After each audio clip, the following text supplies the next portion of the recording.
Hello friends, ಹೇಗಿದ್ದೀರಾ? ಎಲ್ಲರೂ ಆರಾಮಿದ್ದೀರಾ ಅಂದ್ಕೋತೀನಿ. ನನ್ನ ಇವತ್ತಿನ ವ್ಲಾಗ್ ಒಂದು ಸ್ಮಾಲ್ ಟ್ರೆಕ್ಕಿಂಗ್ ಅಂತಲೇ ಹೇಳ್ಬೋದು. ಸೊ ಚಿಕ್ಕಮಂಗ್ಳೂರು ಅಂತಂದರೆ ಒಂದು ವಿಸ್ಮಯ, ನಿಗೂಢ ಅಂತಲೇ ಹೇಳ್ಬೋದು. ನಾವು ಸುಮಾರು 25 ವರ್ಷದಿಂದನೂ ಇಲ್ಲೇ ಇದ್ರೂ ಇನ್ನೂ ಕೆಲವೊಂದು ಪ್ಲೇಸ್ಗಳನ್ನ ನೋಡೋದಕ್ಕೆ ಆಗಿಲ್ಲ. ಸೊ ಅದರಲ್ಲೊಂದು ಉಕ್ಕಡ ಫಾಲ್ಸ್ ಅಂತಲೇ ಹೇಳ್ಬೋದು. ಮುತ್ತುಡಿ ಫಾರೆಸ್ಟ್ ಹತ್ರ ಇದೆ. ನಿಜವಾಗ್ಲೂ ತುಂಬಾ ಬ್ಯೂಟಿಫುಲ್ ಆಗಿರೋಂಥ ಪ್ಲೇಸ್ ಅಂತಲೇ ಹೇಳ್ಬೋದು. ಸೊ ಅಲ್ಲಿಗೆ ಒಂದು ಟ್ರೆಕ್ಕಿಂಗ್ ಥರ ಆಯಿತು, ಒನ್ ಡೇ ಟ್ರಿಪ್ ಥರನೂ ಆಯಿತು.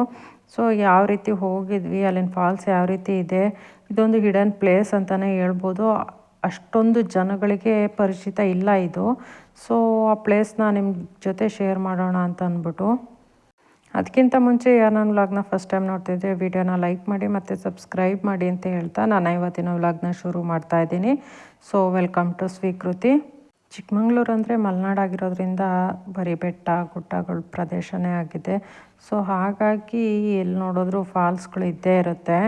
ನಾವು ಚಿಕ್ಕಮಂಗ್ಳೂರು ಸುತ್ತಮುತ್ತ ತುಂಬಾ ಫಾಲ್ಸ್ಗಳನ್ನ ನೋಡಿದ್ದೀವಿ, ತುಂಬ ಪ್ಲೇಸ್ಗಳನ್ನ ಹೋಗಿದ್ದೀವಿ. ಬಟ್ ಈ ಸೈಡಂತೂ ಯಾವಾಗಲೂ ಹೋಗಿರಲಿಲ್ಲ. ಸೊ ಅದೇ ಮುತ್ತುಡಿ ಫಾರೆಸ್ಟು. ಸುಮಾರು ಚಿಕ್ಕಮಂಗ್ಳೂರಿಂದ 40-50 ಕಿಲೋಮೀಟರ್ ಒಳಗಡೆನೇ ಈ ಉಕ್ಕಡ ಫಾಲ್ಸ್ ಸಿಗುತ್ತೆ ಅಂತಲೇ ಹೇಳ್ಬೋದು. ಬಟ್ ಜಾಸ್ತಿ ಜನಕ್ಕೆ ಇದರದ್ದು ಪರಿಚಯನೇ ಇಲ್ಲ, ಯಾಕೆಂದರೆ ಅದಕ್ಕೆ ಹೋಗೋಂಥ ರೂಟೇ ಆ ರೀತಿ ಇದೆ.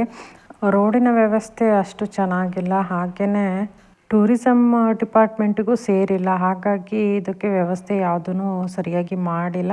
ಹಾಗಾಗಿ ಜನರಿಗೆ ಪರಿಚಿತವಾಗಿಲ್ಲ ಈ ಫಾಲ್ಸು. ಚಿಕ್ಕಮಂಗ್ಳೂರಿಂದ ಇಂದವರ ರೂಟಲ್ಲಿ ಹೋಗಿ ಜೋಳದಾಳ ಹತ್ರ ಹೋದರೆ ಈ ಮುತ್ತೋಡಿ ಫಾರೆಸ್ಟ್ಗೆ ಹಾಗೆಯೇ ಉಕ್ಕಡ ಫಾಲ್ಸ್ಗೆ ತುಂಬಾ ನಿಯರ್ ಆಗುತ್ತೆ. ಮುತ್ತೋಡಿ ಫಾರೆಸ್ಟ್ಗೆ ತುಂಬ ರೂಟ್ಸ್ ಇದ್ದಾವೆ ಹೋಗೋದಕ್ಕೆ. ಬಟ್ ನಾವು ಹೋಗಿದ್ದು ಇಂದವರ ಜೋಳದಾಳ ರೂಟಲ್ಲಿ.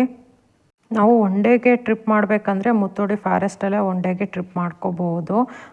ಹಾಗೆಯೇ ಟ್ರೆಕ್ಕಿಂಗ್ ಎಲ್ಲ ಇರುತ್ತೆ. ಮುತ್ತೋಡಿ ಸುತ್ತಮುತ್ತ ಇರೋಂಥ ಬೆಟ್ಟಗಳಿಗೆಲ್ಲ ಟ್ರೆಕ್ಕಿಂಗ್ ಕೂಡ ಮಾಡಬಹುದು. ಸೊ ಟ್ರೆಕ್ಕಿಂಗ್ ಎಲ್ಲ ಮಾಡಬೇಕು ಅಂದರೆ ಸ್ವಲ್ಪ ವಿಚಾರಿಸ್ಕೊಂಡು ಹೋಗೋದು ಬೆಟರು. ಚಿಕ್ಕಮಂಗ್ಳೂರು ಬಿಟ್ಟು ಒಂದು 30-40 ಕಿಲೋಮೀಟರ್ಗೆ ತುಂಬಾ ಫಾರೆಸ್ಟು ಹಾಗೆಯೇ ಕರಿಗುಡ್ಡ ಅಂತಂದ್ಬಿಟ್ಟು ಟ್ರೆಕ್ಕಿಂಗ್ ಪ್ಲೇಸು ಆ ಥರದ್ದೆಲ್ಲ ಸಿಗುತ್ತೆ ಆನ್ ದ ರೂಟಲ್ಲೇ. ಮುಂದೆ ಹೋದರೆ ಮುತ್ತೋಡಿ ಫಾರೆಸ್ಟ್ ಸಿಗುತ್ತೆ. ಅಲ್ಲೂ ಕೂಡ ಫಾರೆಸ್ಟ್ ಡಿಪಾರ್ಟ್ಮೆಂಟ್ ಅವರಿಂದ ಜೀಪ್ ಸಫಾರಿ ಇರುತ್ತೆ. ಹಾಗೆಯೇ ಇದು ಭದ್ರಾ ಹುಲಿ ಸಂರಕ್ಷಣಾ ವಿಭಾಗ ಆಗಿರೋದ್ರಿಂದ ಹುಲಿಗಳು, ಆನೆಗಳು ಹಾಗೆಯೇ ಜಿಂಕೆ, ಕಾಡು ಎಮ್ಮೆ ಈ ಥರದ ಪ್ರಾಣಿಗಳೆಲ್ಲ ದಾರಿನಲ್ಲೇ ಸಿಗುತ್ತೆ ಅಂತ ಹೇಳಿದ್ರು. ಬಟ್ ನಮಗೆ ಯಾವುದೂ ಕಾಣಿಸ್ಲಿಲ್ಲ. ನಾವು ಭದ್ರಾ ಫಾರೆಸ್ಟಿಂದ ಇನ್ನು ಮುಂದಕ್ಕೆ ಹೋಗಬೇಕಿತ್ತು ಉಕ್ಕಡ ಫಾಲ್ಸ್ಗೆ.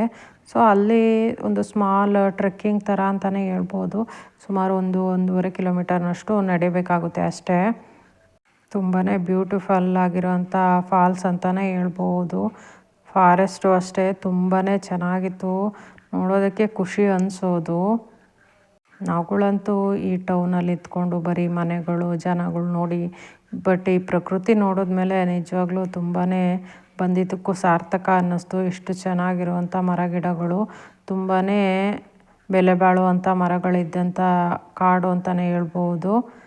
ಸಾಗೋನಿ, ಬೀಟೆ ಈ ಥರದ ಮರಗಳನ್ನೆಲ್ಲ ರಾಶಿಯಾಗಿಯೇ ನೋಡಿದ್ವಿ ಅಂತಲೇ ಹೇಳ್ಬೋದು. ಪ್ರಕೃತಿಯ ಸೌಂದರ್ಯ ಅಂದ್ರೇ ಅಷ್ಟು ಎಂಥವ್ರಿಗೂ ಮಂತ್ರಮುಗ್ಧರನ್ನಾಗಿಸುತ್ತೆ. ನಾವು ಚಿಕ್ಕಮಂಗ್ಳೂರು ಬಿಟ್ಟಾಗಲೇ 11 ಅಷ್ಟಾಗಿತ್ತು. ಅಲ್ಲಿ ರೀಚ್ ಆದಾಗ 1 ಅಷ್ಟಾಗಿತ್ತು. ಸೊ ನಾವು ಮುತ್ತೋಡಿ ಫಾರೆಸ್ಟ್ ಏರಿಯಾನೆಲ್ಲ ಬಿಟ್ಟ ಮೇಲೆ ನಮಗೆ ಸಿಗೋದೆಲ್ಲ ಬರೀ ಕಾಫಿ ತೋಟಗಳೇ. ಸೊ ಕಾಫಿ ತೋಟಗಳು ಸುತ್ತಮುತ್ತನೂ ಇದೆ, ಮಧ್ಯದಲ್ಲಿ ಉಕ್ಕಡ ಫಾಲ್ಸ್ ಇರೋದು.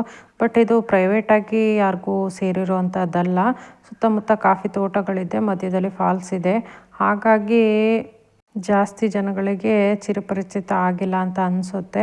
ನಾವು ನೋಡಿದಂಗೆ ಇಲ್ಲಿ ಸುಮಾರು ಒಂದು 10-15 ಕಾರ್ಗಳಿತ್ತು. ಮತ್ತು ಬೈಕಲ್ಲಿ ಬಂದಿರೋರೆಲ್ಲ ತುಂಬಾ ಇದ್ದರು. ಸುಮಾರು ದಿನಕ್ಕೆ ಒಂದು 200-300 ಜನ ಬಂದು ಹೋಗ್ತಾರೆ ಅಂತ ಅನಿಸುತ್ತೆ. ನಾವು ಹೋಗಿದ್ದ ದಿನ ಮಳೆ ಇರಲಿಲ್ಲ, ಹಿಂದಿನ ದಿನ ಮಳೆ ಇತ್ತು ಅನಿಸುತ್ತೆ. ಮಳೆ ಬಂದ್ರಂತೂ ಈ ರೂಟಲ್ಲಿ ಹೋಗೋದಕ್ಕೆ ಸಾಧ್ಯನೇ ಇಲ್ಲ, ಯಾಕೆಂದರೆ ಮಳೆ ಇಲ್ಲದ ಟೈಮಲ್ಲೇ ಈ ಬೆಟ್ಟ ಗುಡ್ಡಗಳನ್ನ ಹತ್ತೋದು ಕಷ್ಟ ಇರುತ್ತೆ, ಯಾಕೆಂದರೆ ಜಿಗಣೆಗಳಿರುತ್ತೆ. ಹಾಗಾಗಿ ಬಟ್ ನಾವು ಹೋಗಿದ್ದ ದಿನ ಮಳೆ ಇರಲಿಲ್ಲ, ಸ್ವಲ್ಪ ಬಿಸಿಲೇ ಇತ್ತು. ಬಟ್ ಇಲ್ಲೆಲ್ಲ ಎಷ್ಟು ಬಿಸಿಲಿದ್ರೂ ಬಿಸಿಲು ಅನಿಸಲ್ಲ, ಯಾಕೆಂದರೆ ಸುತ್ತಲೂ ತೋಟ ಇರೋದ್ರಿಂದ. ಸೊ ನಾವು 1-1.5 ಕಿಲೋಮೀಟರ್ನಷ್ಟು ನಡಿಬೇಕಾಗುತ್ತೆ. ಹಾಗಾಗಿ ನಮ್ಮ ಕಾರ್ನ ಅಲ್ಲೇ ಪಾರ್ಕ್ ಮಾಡೋ ನಮ್ಮ ಟ್ರೆಕ್ಕಿಂಗ್ನ ಶುರು ಮಾಡಿದ್ವಿ. ಸೊ ಮೊದಲಿಗೆ ಉಕ್ಕಡ ಫಾಲ್ಸಿಂದ ಹರಿತಿರುವಂಥ ನೀರೇ ಇಲ್ಲಿ ಹರಿತಾ ಇರೋದು. ಸೊ ಇದನ್ನು ಕ್ರಾಸ್ ಮಾಡ್ಕೊಂಡು ಹೋಗಬೇಕು. ತುಂಬ ನೀರು ಹರಿತಿರ್ಲಿಲ್ಲ, ಯಾಕೆಂದರೆ ಈ ಟೈಮಲ್ಲಂತೂ ಮಳೆಗಾಲದಲ್ಲಿ ತುಂಬಾ ನೀರು ಇರ್ತಿತ್ತು. ಬಟ್ ಈ ಸಲ ಸ್ವಲ್ಪ ಬರಗಾಲ ಅನಿಸುತ್ತೆ, ಹಾಗಾಗಿ ಮಳೆನೂ ಕಡಿಮೆ ಇದೆ, ಹಾಗಾಗಿ ನೀರೂ ಕೂಡ ಜಾಸ್ತಿ ಹರಿತಿರ್ಲಿಲ್ಲ. ಸೊ ಚಿಕ್ಕದಾಗಿ ಹರಿತಿದ್ದಂಥ ಈ ನೀರನ್ನು ಕ್ರಾಸ್ ಮಾಡಿಕೊಂಡು ನಾವು ಇನ್ನೊಂದು ಸೈಡ್ಗೆ ಹೋಗಬೇಕು. ಅಲ್ಲಿ ಹೋಗೋದಕ್ಕೆ ಯಾವುದೇ ನೇಮ್ ಬೋರ್ಡ್ಗಳು ಈ ಥರದ್ದು ಯಾವುದೂ ಇಲ್ಲ, ಹಾಗಾಗಿನೇ ಹೋಗೋ ರೂಟು ಸ್ವಲ್ಪ ಕನ್ಫ್ಯೂಷನ್ ಆಗಿರುತ್ತೆ. ಸೊ ಉಕ್ಕಡ ಫಾಲ್ಸಿಗೆ ಹೋಗೋ ರೂಟ್ಗಿಂತ ಸುತ್ತಮುತ್ತ ಇರೋವಂಥ ಕಾಫಿ ತೋಟಕ್ಕೆ ಹೋಗೋವಂಥ ರೋಡ್ಗಳು ತುಂಬಾ ಚೆನ್ನಾಗಿದ್ದಾವೆ. ಹಾಗಾಗಿ ಫಾಲ್ಸಿಗೆ ಹೋಗೋ ರೂಟ್ ಯಾವುದು ಅನ್ನೋದು ಸ್ವಲ್ಪ ಕನ್ಫ್ಯೂಸ್ ಆಗೋದಂತೂ ಖಂಡಿತ. ಯಾರಾದರೂ ಗೊತ್ತಿರೋರು ಇದ್ದರೆ ಅಥವಾ ರೂಟ್ ಮ್ಯಾಪ್ ಹಾಕ್ಕೊಂಡು ಹೋಗೋದು ಬೆಟರು, ಏಕೆಂದರೆ ಇಲ್ಲಿ 3-4 ರೋಡ್ಗಳಿದ್ದಾವೆ, ಅಂದರೆ ಕಾಫಿ ತೋಟಗಳಿಗೆ ಹೋಗೋದಕ್ಕೆ. ಹಾಗಾಗಿ ನಾವು ಹೋಗೋವಂಥ ಫಾಲ್ಸಿಗೆ ಹೋಗೋವಂಥ ರೋಡ್ ಯಾವುದು ಅನ್ನೋದೇ ಗೊತ್ತಾಗಲ್ಲ, ಅಷ್ಟು ಕನ್ಫ್ಯೂಷನಲ್ಲಿ ಹೋಗಬೇಕಾಗುತ್ತೆ. ಸೊ ಇದಕ್ಕೆ ನಾವು ಕಾಫಿ ತೋಟಗಳ ಮಧ್ಯೆ ಇರೋವಂಥ ಕಾಲ್ದಾರಿಲಿ ಹೋಗಬೇಕು. ಅದನ್ನು ಬಿಟ್ಟು ಬೇರೆ ಯಾವುದೇ ಗುರುತುಗಳಿಲ್ಲ ಇದಕ್ಕೆ ಹೋಗೋದಕ್ಕೆ.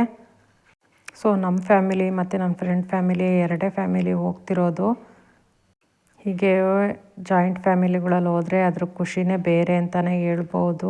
ಎಲ್ಲಿ ನೋಡಿದ್ರೂ ಚಿಕ್ಕ ಚಿಕ್ಕದಾಗಿ ಹರಿತಿರೋವಂಥ ನೀರು, ತೋಟಗಳಿಂದ ಬೆಟ್ಟಗಳಿಂದ ಬರೋ ಅಂಥದ್ದು. ಸೊ ಇದನ್ನೆಲ್ಲ ನೋಡಿಕೊಂಡೇ ಹೊರಟ್ವಿ. ಬಟ್ ಇಲ್ಲಿ 2-3 ರೋಡ್ ಇರೋದ್ರಿಂದ ತುಂಬಾ ಕನ್ಫ್ಯೂಷನ್ ಆಗಿತ್ತು ನಮಗೂ ಕೂಡ. ಬೇರೆ ಟೂರಿಂಗ್ ಪ್ಲೇಸ್ಗಳಲ್ಲೇ ಆಗಲಿ, ಫಾಲ್ಸ್ಗಳಲ್ಲೇ ಆಗಲಿ ನೇಮ್ ಬೋರ್ಡ್ಗಳು ಹಾಕಿರ್ತಾರೆ, ಬಟ್ ಇದಕ್ಕೆ ಯಾವುದೇ ನೇಮ್ ಬೋರ್ಡ್ ಹಾಕಿಲ್ಲ. ಆ್ಯಕ್ಚುಲಿ ಟೂರಿಸಮ್ ಡಿಪಾರ್ಟ್ಮೆಂಟಿಗೆ ಸೇರಿಲ್ಲ ಅಂತ ಅನಿಸುತ್ತೆ. ಹಾಗಾಗಿ ಸುತ್ತಮುತ್ತಲೂ ಕಾಫಿ ತೋಟಗಳಿದ್ದಾವೆ, ಬಟ್ ಈ ತೋಟಗಳೊಳಗೇ ಹೋಗೋದಕ್ಕೆ ರೂಟ್ ಇರುವಂಥದ್ದು. ಬಟ್ ಯಾರೂ ಅದಕ್ಕೆ ಆಪೋಸ್ ಮಾಡಿಲ್ಲ ಓಡಾಡೋದಕ್ಕೆಲ್ಲ. ಬಟ್ ಗೊತ್ತಿರಬೇಕು ಅಷ್ಟೇ ರೂಟೆಲ್ಲ. ನಿಜವಾಗ್ಲೂ ಆಶ್ಚರ್ಯ ಅನಿಸುತ್ತೆ, ಈ ರೀತಿ ಕಾಲ್ದಾರಿಲೇ ಹೋಗಬೇಕು ನಾವು. ಸೊ ಕಾಫಿ ತೋಟ ಎಲ್ಲ ಪ್ರೈವೇಟ್ ಅವ್ರದ್ದಲ್ವ, ಹಾಗಾಗಿ ರೋಡ್ ಮಾಡೋದಕ್ಕೂ ಅವಕಾಶ ಕೊಡೋದಿಲ್ಲ. ಸೊ ಗೌರ್ಮೆಂಟು ಇದರದ್ದು ರೆಸ್ಪಾನ್ಸ್ ತೊಗೊಳೋದಕ್ಕೆ ಆಗಲ್ಲ ಅನಿಸುತ್ತೆ. ಬಟ್ ಕೆಲವೊಂದು ಜರಿ ಫಾಲ್ಸು ಈ ಥರದ್ದೆಲ್ಲ ಪ್ರೈವೇಟ್ ಕಾಫಿ ತೋಟದವ್ರಿಗೆ ಸೇರಿರೋದ್ರಿಂದ ಅದಕ್ಕೆಲ್ಲ ಹೋಗಬೇಕು ಅಂದರೆ ಪ್ರೈವೇಟ್ ಜೀಪಲ್ಲೇ ಹೋಗಬೇಕು, ಅದಕ್ಕೆಲ್ಲ ಪೇ ಮಾಡಬೇಕಾಗುತ್ತೆ. ಬಟ್ ಇದೂ ಅಷ್ಟೇ, ಬೇರೆ ಕಾಫಿ ತೋಟಗಳ ಮಧ್ಯೆ ಹೋದ್ರೂ ಇದಕ್ಕೆ ಹೋಗೋದಕ್ಕೆ ಯಾವುದೇ ರೀತಿ ಫೀಸ್ಗಳು ಇರೋದಿಲ್ಲ, ಯಾವುದು ಪೇ ಮಾಡಬೇಕಾಗಿಲ್ಲ.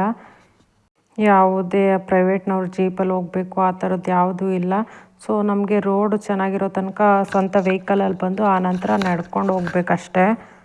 ಸೊ ನಮಗೆ ರೂಟು ಗೊತ್ತಿಲ್ಲ, ಹಾಗಾಗಿ ಹೋಗಿ ರೀಚ್ ಆಗೋ ತನಕ ಸ್ವಲ್ಪ ಭಯದಲ್ಲೇ ಹೋದ್ವಿ ಅಂತಲೇ ಹೇಳ್ಬೋದು. ಯಾಕಂದರೆ ನಾವು ಹೋಗ್ತಿದ್ದಂಥ ರೂಟೇ ಬೇರೆ, ಆ ಫಾಲ್ಸ್ ಇರೋ ರೂಟೇ ಬೇರೆ ಆಗಿದ್ದರೆ ಕಷ್ಟ ಆಗುತ್ತೆ ಅಂತ ಅಂದ್ಬಿಟ್ಟು. ಸೊ ಅಲ್ಲಿಗೆ ರೀಚ್ ಆದಮೇಲೆ ಹೋಗಿದ್ದಕ್ಕೂ ಸಾರ್ಥಕ ಅನ್ನಿಸ್ತು, ಏಕೆಂದರೆ ಆ ಪ್ಲೇಸೇ ಆ ರೀತಿ ಇದೆ. ನಿಜವಾಗ್ಲೂ ತುಂಬಾ ಬ್ಯೂಟಿಫುಲ್ ಆಗಿರೋಂಥ ಪ್ಲೇಸ್ ಅಂತಲೇ ಹೇಳ್ಬೋದು. ಸೊ ನಾವು ಸ್ವಲ್ಪ ದೂರ ಹೋದ ತಕ್ಷಣವೇ ಆ ನೀರಿನ ಸೌಂಡ್ಗೇ ಗೊತ್ತಾಗುತ್ತೆ ಯಾವ ಕಡೆ ಇದೆ ಫಾಲ್ಸ್ ಅಂತ ಅಂದ್ಬಿಟ್ಟು. ಅಷ್ಟು ದೂರಕ್ಕೇ ಸುಮಾರು ಒಂದು ಅರ್ಧ ಕಿಲೋಮೀಟರ್ಗಿಂತ ಮುಂಚೆನೇ ಆ ನೀರಿನ ಸೌಂಡು ನಮಗೆ ಕೇಳಿಸ್ತಿತ್ತು. ಸೊ ನಮಗೆ ತುಂಬ ದೂರದಿಂದ ಬರುವಾಗಲೇ ನಮಗೆ ಸಿಕ್ಕಿದ್ದು ತುಂಬಾ ಬಂಡೆಗಳು ಸಿಕ್ತಿತ್ತು. ಸೊ ನೋಡಿದ್ರೆ ನಾವಿಷ್ಟು ನಡ್ಕೊಂಬಂದಿದ್ದು ಕಷ್ಟ ಅನ್ನಿಸ್ಲಿಲ್ಲ. ಬಟ್ ಈ ಫಾಲ್ಸ್ ಹತ್ರ ಬಂದಾಗ ಒಂದು ಬಂಡೆಗಳಿದೆ ಸುತ್ತಮುತ್ತ. ಸೊ ಆ ಬಂಡೆಗಳನ್ನ ಹತ್ತಿ ಇಳಿಬೇಕು, ಅದು ನಿಜವಾದ ಟಾಸ್ಕು, ನಿಜವಾದ ಟಫ್ ಅಂತಲೇ ಹೇಳ್ಬೋದು. ದೂರದಿಂದ ನಡ್ಕೊಂಡು ಬಂದಿದ್ದು ಕಷ್ಟ ಅನ್ನಿಸ್ಲಿಲ್ಲ, ಈ ಬಂಡೆನ ಹತ್ತಿ ಇಳಿಯೋದು ಇದು ನಿಜವಾಗ್ಲೂ ತುಂಬಾ ಕಷ್ಟ ಅನಿಸಿದ್ದು. ಹತ್ತೋದಕ್ಕೆ ಕೆಪಾಸಿಟಿ ಇದ್ದವ್ರಿಗೆ ಮಾತ್ರ ಬರೋದಕ್ಕೆ ಸಾಧ್ಯ, ಇಲ್ಲಾಂದರೆ ಬರೋದಕ್ಕೆ ಸಾಧ್ಯನೇ ಇಲ್ಲ ಅಂತಲೇ ಹೇಳ್ಬೋದು. ಎಷ್ಟೋ ಜನ ಹಾಗೇ ಕೂತಿದ್ರು, ಯಾಕಂದರೆ ಈ ಕಲ್ಲು ಬಂಡೆನ ಪಾಸ್ ಮಾಡಬೇಕಿತ್ತು. ಸೊ ಈ ಕಡೆಯಿಂದ ಕಲ್ಲು ಬಂಡೆನ ಗ್ರಿಪ್ಪಾಗಿ ಇಟ್ಕೊಂಡು ಹತ್ತಬೇಕು, ಆ ಕಡೆಯಿಂದ ಒಂದು ಮರದ ಬೇರನ್ನ ಹಿಡ್ಕೊಂಡು ಇಳಿಬೇಕು. ಸೊ ಇದು ನಿಜವಾದ ಟಾಸ್ಕ್ ಅಂತಲೇ ಹೇಳ್ಬೋದು. ಈ ರೂಟ್ ಈ ರೀತಿ ಇರೋದ್ರಿಂದನೇ ಜಾಸ್ತಿ ಜನ ಹೋಗೋದಕ್ಕೆ ಸಾಧ್ಯ ಆಗ್ತಾಯಿಲ್ಲ ಅಂತ ಅಂದ್ಬಿಟ್ಟು ನನ್ನ ಅನಿಸಿಕೆ. ಸೊ ಆ ಬಂಡೆನ ಹತ್ತಿ ಇಳಿದು ಈ ಫಾಲ್ಸ್ನ ರೀಚ್ ಆದ್ವಿ. ಸೊ ಈ ಫಾಲ್ಸ್ನ ನೋಡಿದ ತಕ್ಷಣ ಬಂದಿದ್ದಕ್ಕೂ ಸಾರ್ಥಕ ಅನ್ನಿಸ್ತು, ಏಕೆಂದರೆ ಅಷ್ಟು ಬ್ಯೂಟಿಫುಲ್ ಆಗಿರುವಂಥ ಫಾಲ್ಸ್ ಅಂತಲೇ ಹೇಳ್ಬೋದು.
ಸೊ ಇಷ್ಟು ಬ್ಯೂಟಿಫುಲ್ ಆಗಿರೋಂಥ ಫಾಲ್ಸ್ ಅಂತಲೇ ಹೇಳ್ಬೋದು.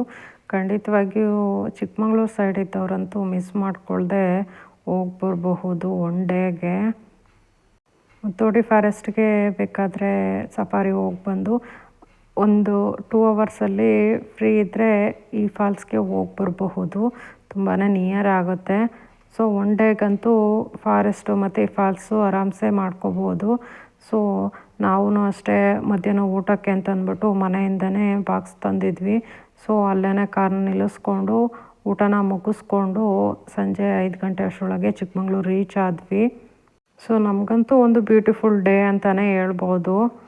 ಸೊ ಚಿಕ್ಕಮಂಗ್ಳೂರು ನಿಯರ್ ಇರೋರು ಅಥವಾ ಟೂರಿಸ್ಟ್ಗೆ ಅಂತ ಅಂದ್ಬಿಟ್ಟು ಚಿಕ್ಕಮಂಗ್ಳೂರು ಬರೋರು ಈ ಪ್ಲೇಸ್ನ, ಈ ಹಿಡನ್ ಪ್ಲೇಸ್ನ ಖಂಡಿತವಾಗಿಯೂ ಮಿಸ್ ಮಾಡ್ಕೋಬೇಡಿ ಅಂತ ಹೇಳ್ತಾ, ನನ್ನ ಇವತ್ತಿನ ವ್ಲಾಗ್ ನಿಮಗೆ ಇಷ್ಟ ಆಗಿದ್ದರೆ ವಿಡಿಯೋನ ಲೈಕ್ ಮಾಡಿ ಮತ್ತು ಸಬ್ಸ್ಕ್ರೈಬ್ ಮಾಡಿ ಅಂತ ಹೇಳ್ತಾ, ನಾನು ಇವತ್ತಿನ ವ್ಲಾಗ್ನ ಮುಗಿಸ್ತಾ ಇದ್ದೀನಿ. Thank you for watching.